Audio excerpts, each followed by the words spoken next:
Now, I heard you work with middle schoolers before I went to teach middle school. I spent a number of years in middle school, and I couldn't believe what I was hearing from these middle schoolers. You have done phenomenal work with them, and that's a whole different ballgame. Can you talk about your work with middle schoolers?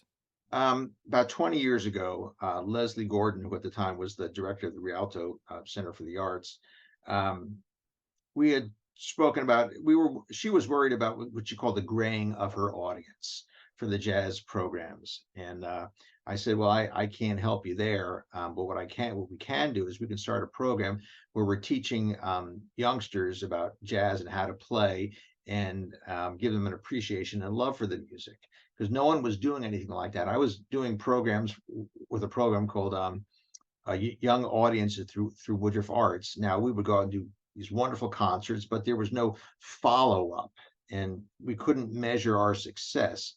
So we thought about how could we do something. So we started a program where we had partner schools.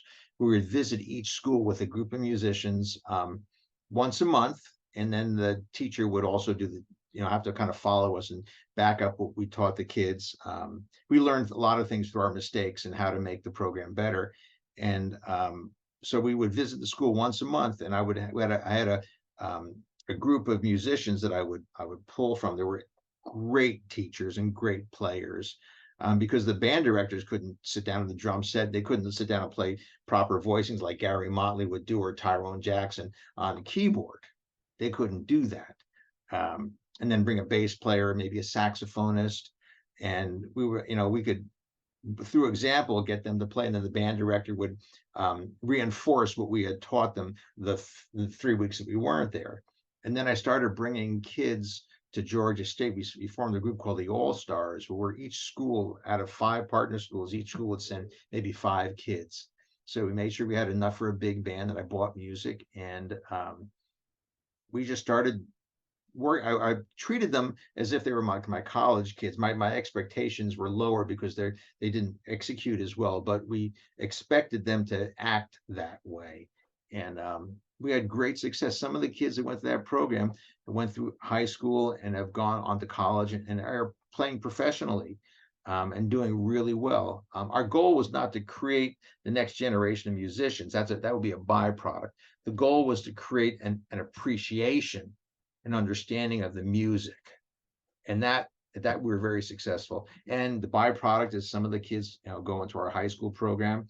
Many of them go to college. I have kids that came through our middle school and high school program. They're some of the finest institutions in the world, and some of them are doing very well. And upon graduation, they have great careers. Not everyone becomes a jazz musician. Some of them became very good band directors, and they have their own programs, or some of them become college teachers. But it started with, how can we protect this?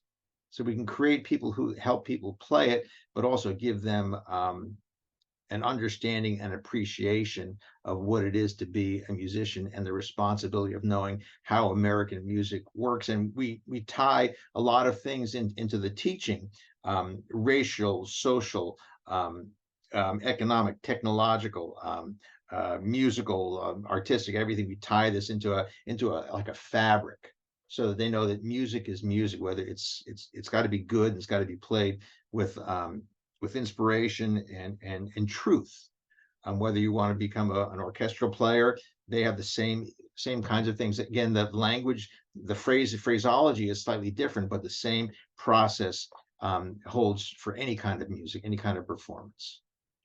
You're talking a lot about great stuff about the mechanics of how you've created this program. There's something else I want to ask you about, though, and it has to do with a story you told me when I came to visit you when I was about to teach middle schoolers. And you said, "Yeah, I look them straight in the eye and I say, 'Am I a genius?' No, I'm not a genius. I just do this." Could you talk about that psychology you used with the middle schoolers that I did adopt? Okay. What I found with middle school is if you talk to them and they're not looking at you, they don't hear you, they're not listening to you. So my thing is I make them look at me, and then I tell them something, and I say, "Do you understand?" Not really. Well, let's get your horn out, and let's go. Let's have a little musical conversation. And a lot of times in the middle of rehearsal, I can see the trumpet players in our orchestra group are really fumbling. I'll say, "Come on with me." I'll take them into one of the other large practice rooms, and then we'll all just work on something together. We'll identify and isolate, and then we solve problems that way. And they see that I can do this. This can be done. I've been fumbling with this for a month. No one is showing me how to do it. And Dr. V showed me how to do it by isolating. What's the problem? It's a tongue. Oh, it's a finger problem. Oh, it's a flexibility issue. Well, let's work on some flexibility here. That, these are the things that go into quality music making. So I treat them like adults, but I know that they're not, and they can't do the things. But when they see and hear an improvement in 5 minutes, and I got Yeah. that's so if you can help them in just a few minutes by pointing out something and giving them an exercise that addresses not their strength, a weakness, and go from here to here in just 3 minutes. And I would say this is foolproof. It works all the time. I mean, there are things that are super difficult, but the basic things, this is not rocket science. And you present it in a way that is achievable by a youngster, even at the most basic level, and then you talk to them. Do you have a question about that? And you got to be a little goofy and tell stories, and then say, well, let's watch this video of whatever it is. I got a big screen there. Check this out. What did you see? What was he doing? Oh, the saxophone player was doing this. What was the drummer doing? Oh, he's playing the ride cymbal like this. So it's about kind of bringing yourself down to their level, but also bringing them partway up to your level, if that makes sense. It does. Yeah. And not everyone is good in front of middle schoolers. Wes Funderburk and we direct the middle school jazz band, and Wes is really good because he's his trombone there, and he goes no, and he does funny stuff, and he gets him, and then we sing, we go back and forth, and we singing and playing and problem solving, and I walk around with the brass players. Problem over there. Let's go in the other room. Let's fix that. That's or I make sure I have a woodwind player there. Chris Otsko, you take those saxophone players in there and have them fix that phrasing there. They're not ghosting the notes properly. So it's a very, very, very, very fast diagnosis, and there can be no dead time. Dead time is when you're working with one group, three musicians for 3 minutes, and within 12 seconds, the other kids they've checked out. So you have to keep everyone involved in in the process, because the older the more mature the musicians are, you can have more of that kind of a called dead time, where you're working with one group and other kids are not doing anything. High school, it's just still tough. College, they're pretty good. Professionals understand that sometimes a conductor might have to work with saxophones or rhythm section for 5 or 6 minutes. And what I do is I'm looking at my music, I'm kind of practicing it quiet, silently, just working on the fingerings, because I know what I need to work on, or put a mute in the bell, the horn, and practice something. But as you know, younger ones, the attention span is not good, and it's probably getting worse because of the pandemic, and then of course video stuff and Skyping and online, and these things are really wreaked havoc. But we're getting through it. We are getting through it, and we are succeeding. You've created a wonderful jazz program at Georgia State University, and you've been there a long time. Will you talk about what's special about GSU?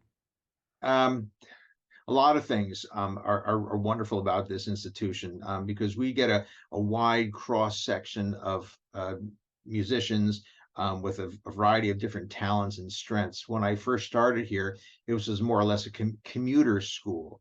And we've been moving for the past 15 years into a more of a traditional kind of school, but we're never going to be a traditional school. We're more like NYU. We're in the heart of the city. So we have a building over here and over here. Then we have dorms, and kids have to kind of figure out how to get from one building to the next. It's not a traditional school. You have a lovely campus. You can walk across the quad.